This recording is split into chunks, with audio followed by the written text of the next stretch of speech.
पता करना है तो मीथेन की क्या वहां पर मात्रा है और मीथेन का सोर्स क्या है इसको पता करना बहुत जरूरी है। मीथेन सेंसर्स काफी हैवी लगे हैं इस यान में। जी, इसमें एक सेंसर लगा है जिसे हम मीथेन सेंसर कहते हैं जी। और मीथेन एक ऐसी गैस है जो किसी जैविक पदार्थ से ही पैदा होती है। जैसे जब पत्ते सड़ते हैं या कोई भी चीज़ सड़ती गलती है या जब हम सांस लेते हैं, हमारे जो शरीर में जो प्रोसेस चलते हैं उसकी वजह से मीथेन प्रोड्यूस होती है। तो अगर कहीं भी किसी भी बंजर जगह पे अगर मीथेन हमें मिलती है तो उसका मतलब वहाँ कुछ ना कुछ जैविक है, और अगर वहाँ कुछ ना कुछ जैविक है इसका मतलब वहाँ जीवन हो सकता है। तो अगर हम मंगल ग्रह के ऊपर मीथेन ढूंढ पाते हैं तो एक बहुत बड़ी उपलब्धि होगी। ये पहला ऐसा मिशन होगा जो कर पाएगा, और भारत के लिए तो एक बहुत ही बड़ी उपलब्धि होगी क्योंकि ये पहला मिशन है। और इस मिशन की प्लानिंग में काफ़ी कुछ हमने प्रयोग किए हैं, काफ़ी इसमें जद्दोजहद की है। जैसे हमारा जो डीप स्पेस नेटवर्क है वो पहली बार इतनी दूर की टेलीमेट्री कर रहा है, और 4 ऐसी जगह हैं पूरे विश्व में जो इसके ऊपर बारी बारी से कंट्रोल रखेंगी, जिसमें से हमारा एक समुद्र में हमारा एक जहाज भी है जो उसके ऊपर कंट्रोल करेगा। तो इस तरीके से काफ़ी सारी टेक्नोलॉजी का यूज़ किया गया है। तो धीरे धीरे यही टेक्नोलॉजीज हमारे डेली लाइफ में आती हैं और जो आम आदमी होता है उसके लिए काफ़ी इस्तेमाल में आती हैं। जैसे जब नासा ने अपोलो मिशन लॉन्च किए थे उस टाइम पे उन लोगों ने काफ़ी सारी ऐसी टेक्नोलॉजी डेवलप की थी जो हम अपनी डेली लाइफ में यूज़ करते हैं। उसका एक बहुत सिंपल सा एग्जांपल है हमारा ये सैटेलाइट टेलीविज़न। जैसे अभी हम न्यूज़ एक्सप्रेस चैनल पे पूरी दुनिया हमें देख रही है, तो उसका एक मेन रीज़न ये है कि सैटेलाइट नेविगेशन की वजह से, सैटेलाइट ट्रांसमिशन की वजह से हमें सिग्नल्स को ट्रांसमिट कर पा रहे हैं। ऋषभ जी, जो लेटेस्ट जानकारी उसके मुताबिक अब मंगल ग्रह की छाया में आ चुका है मंगलयान, और ये जो अब यहाँ से जो 24 मिनट शुरू होते हैं वो बहुत ज़्यादा अहम है और वही सबसे क्रूशियल पीरियड होता है और होगा भी इस मंगलयान के लिए। जी बिल्कुल जी, ये जो प्लानिंग है ये सालों पहले से शुरू कर दी जाती है। तो जिस दिन से यान बनना शुरू होता है उसके करीबन 1-1.5 साल पहले से हमें ये पता होता है कि ये इसकी कक्षा में जब जाएगा तो इस टाइम को हम एक्लिप्स कहते हैं कि 5 मिनट के लिए तो हमें ये पता ही नहीं चलेगा कि उस यान के साथ क्या हो रहा है। अगर वो सिग्नल भेजने की कोशिश भी करेगा तो वो सिग्नल हमारे पास नहीं पहुंचेगा।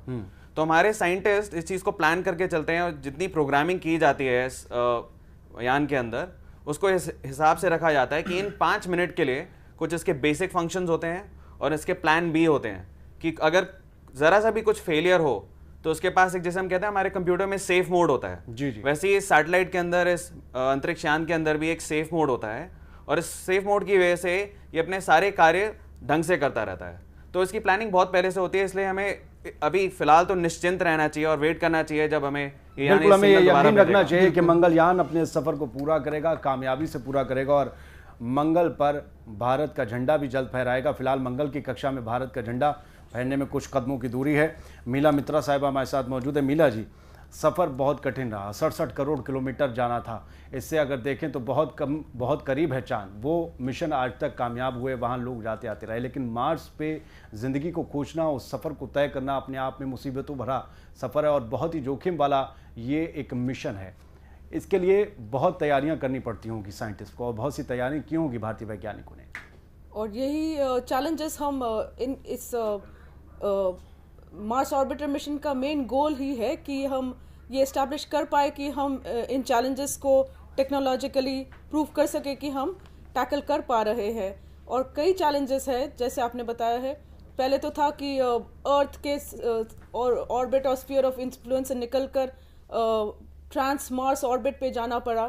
फिर अभी तो 300 डेज ट्रैवल कर रहा है। 300 डेज तक ये जो लिक्विड इंजन मोटर है वो सोया हुआ है, उसको कोई टेस्टिंग नहीं हुआ था। अब सिर्फ 2 दिन पहले ही टेस्टिंग हुआ था। ये तो बहुत डेंजरस था कि क्या स्पेस का इफेक्ट्स आ सकता था इस लिक्विड इंजन पे। और अभी चैलेंज है कि ऑटोनोमस इसको ऑपरेट करना पड़ेगा क्योंकि कम्युनिकेशंस अब हमारे साथ नहीं रहेगा कुछ देर तक। जब ये मार्स ऑर्बिटर मिशन मार्स के पीछे है अब एक्लिप्स में, जैसे ऋषभ जैन ने बताया, तो अब कम्युनिकेशंस नहीं है, उसको अपने आप ऑटोनोमसली ऑपरेट करना पड़ेगा। और फिर लिक्विड इंजन मोटर और जो 8 थ्रस्टर इंजन्स है उसके सहायता से उसको मार्स ऑर्बिट में एंटर करना पड़ेगा। और फिर ये सब सक्सेसफुल हो जाए फिर भी इनफ फ्यूल होना चाहिए कि इस ऑर्बिट में 6 to 8 मंथ्स रह पाए। तो इतने सारे चैलेंजेस हैं जो कभी प्रूवन नहीं है। तो चंद्रयान में थोड़ा सा इसका प्रूविंग हुआ था क्योंकि यही लिक्विड इंजन यूज हुआ था। तो अभी ये सब हम नया टैकल कर रहे हैं और यही हमारा गोल है, इसरो का गोल है कि हम प्रूव कर पाए कि हम इंटरप्लैनेटरी मिशन के लिए रेडी है।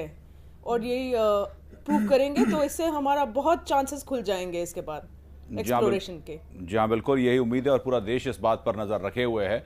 और मिशन सफल रहा तो भारत की उपलब्धि तो होगी पूरी दुनिया में एक डंका भी बजेगा, इस पर भी है। और प्रधानमंत्री नरेंद्र मोदी इस वक्त पहुंच चुके हैं और जो भी जानकारी ले रहे हैं कि क्योंकि अब अंतिम समय है, पर जो जैसा भी बात हो रही थी कि LAM खासकर जो लिक्विड इंजन है, अगर उस पर डिपेंडेंसी बहुत ज़्यादा है। ये बात मैं शेषाद्री साहब से जानूंगा कि अगर लिक्विड इंजन में अगर कुछ मान लीजिए तकनीकी खराबी होती है तो उसके साथ भी कुछ बैकअप प्लान होता है, और लिक्विड इंजन की जो बात की जा रही है उसके फंक्शंस क्या क्या होते हैं? हाँ, सी बेसिकली क्या होता है, जैसे मैंने बताया कि जो ट्रांस मार्स ऑर्बिट है वो ये सैटेलाइट को